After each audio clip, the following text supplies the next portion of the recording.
繼續新聞時間，香港國際馬拉松朝早喺尖沙咀彌敦道舉行。係咁，今屆呢就有超過5萬人參加，肯尼亞嘅選手包辦馬拉松男女子組冠軍。梁善影報導。天美光跑手已經喺彌敦道嘅兩旁為半馬拉松同埋全馬拉松兩個項目做足熱身。戲肉馬拉松壓軸舉行，由行政長官曾蔭權主持起步儀式。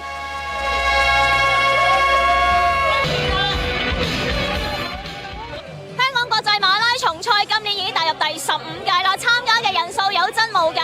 重頭戲馬拉松賽有1萬名嚟自70個國家同埋地區嘅長氣隊嚟到角逐。跑手喺彌敦道起步之後，好快就進入比賽3高2低嘅賽段。3高呢就係昂船洲大橋、青馬大橋同埋汀九橋。2低呢就係長青隧道同埋西區海底隧道。最後就喺維多利亞公園衝線。今朝早嘅氣溫有12度，對進行馬拉松嚟講呢係一個唔錯嘅溫度嚟㗎。而比賽期間啦，曾經落過雨，增加咗賽事嘅難度。最後男子組冠軍由肯尼亞嘅選手基華羅迪以2小時16分奪得冠軍。女子組方面啊，同樣係肯尼亞嘅天下，直話加迪以破大會紀錄嘅時間2小時33分42封后。至於半馬拉松方面，香港代表姚潔貞以1小時20分33秒做出個人最佳嘅時間取得冠軍。呢位準護士話：為自己攞到一份好好嘅生日禮物。今日我跑1小時20，咁話生日呢又係2月20，就係2呢對我嚟講係一個 lucky number 嚟嘅。而半馬男子冠軍呢就由居港多年嘅非洲跑手湯馬士奪得，香港嘅紀嘉文得第2。亞洲電視記者梁善影報導。至於東區走廊就舉行10公里賽事，由馬克瑞恩奪得男子組嘅冠軍。10公里賽事吸引超過35000幾個選手參加，同往年一樣喺東區走廊舉行。選手們喺筲箕灣折返，向終點維園進發。由於參賽人數眾多，大會決定分開5組嚟到出發，秩序大致良好。結果馬克瑞恩奪得男子組冠軍，時間係33分09秒，亦都係09年同一項賽事嘅冠軍嚟㗎。每年嘅馬拉松比賽咧，都會吸引一班參賽者扮鬼扮馬，為比賽咧增添唔少色彩㗎。由伍武蓮帶大家睇下。戰士、蜘蛛俠，就連侍應都要捧餐上陣。唔少參加馬拉松嘅參賽者都扮鬼扮馬。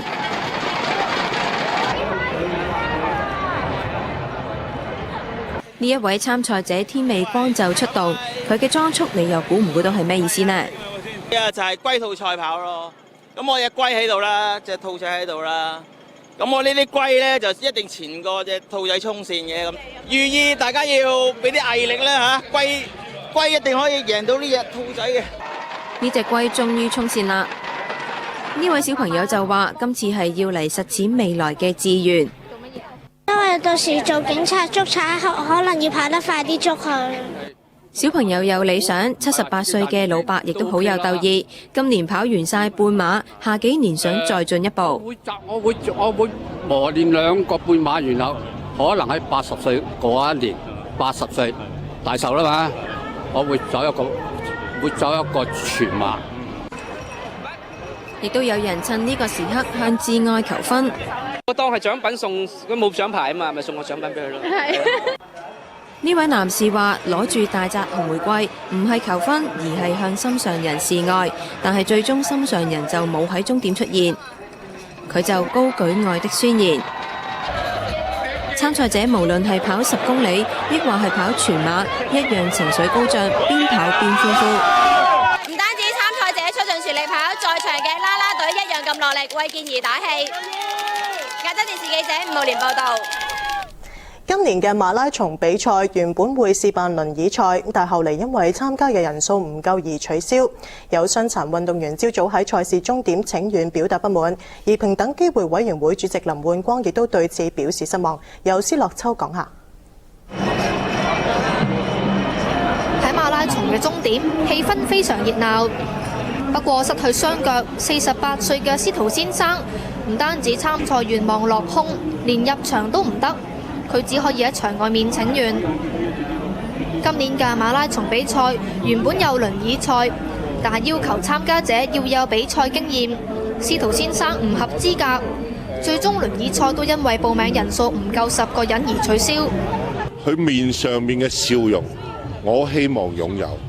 咁我睇大家都平等咯。呢個係唔係話因為我哋身體傷殘而冇資格去參加？咁譬如傷殘人士包括聾啦、啞啦、盲啦，咁佢哋都可以，點解我哋唔可以咧？係咪傷殘人士分開肢體傷殘人士係唔可以咧？咁我希望搞清楚。主辦機構話，得知呢個訴求之後，已經盡力去做。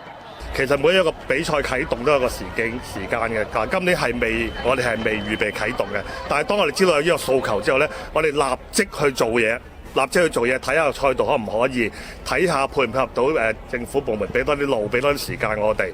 當我哋一切都就緒晒啦，反而發覺咧報名係唔夠。